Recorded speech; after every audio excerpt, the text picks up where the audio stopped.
Hello there, friends. MarthaCreek.com to contact me. Presence and Potential. Experiencing Your Higher Self, Living in Wholeness. Chapter 5. Do not demand or expect that others think, feel, act like you. Of course, all of this is for me.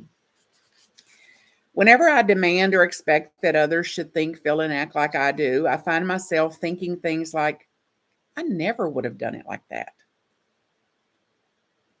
What is she doing? What was he thinking? I have done that for 100 years, 100 lifetimes. And I would never have done it the way she did it. This is not a good way to do that. This is not the best way to do it. Has she been trained?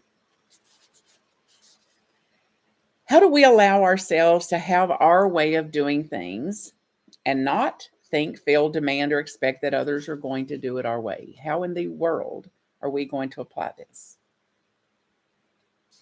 We're as unique as anything has been. Look at your own little finger. In your own little finger ridges. That's unique to you. With all the billions of us here, of all the billions, there's still just one fingerprint of you, a fingerprint that is unique. And that's also how many unique ways we have at doing things.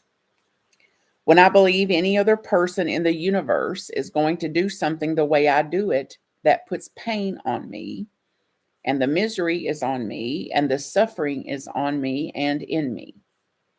The suffering I have as a result of demanding, expecting, wanting, shoulding, needing, that they should do it my way, they should have considered me, they should follow my ideas or my lead, is the source of my hell, the source of my suffering, my misery, my tension, my stress. It's the source of the anxiety, any anxiety that I'm experiencing. Here's the good news. If I want less stress, less anxiety, less tension, I can drop or reduce expectations, demands, or believing that any other person is going to do something the way that I do it, or think about it the way that I think it ought to be done. This is how we take back power, our own innate power that we actually have. When we demand, expect, and displace our power onto somebody else, we give away all the power within us and the power of a situation, the power to cause or to create. We take back that power when we say, I do it this way. This is what makes sense to me. And they do it the way they do it because that's what makes sense to them. It reflects the consciousness that they're in. The way I do it reflects my seat of consciousness. It reflects the beliefs and the thought that I'm having at the time and the belief and the thought that they're following at the time. This isn't all that mysterious. Just like you and me, each person has his or her own way of doing things.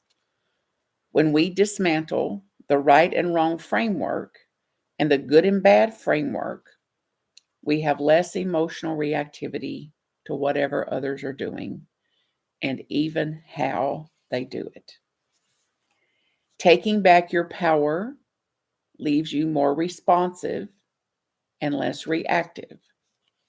It leaves you more thoughtful and puts you in the mindset that is a growth mindset, the mindset of a student. You begin to ask yourself, how can I learn from this? What could this teach me? It requires an open mind to be willing to learn anything, a willingness to accept differences between people, as we'll take a deeper look at in the next chapter. Presence and potential. Claim it. Blessings. See you soon.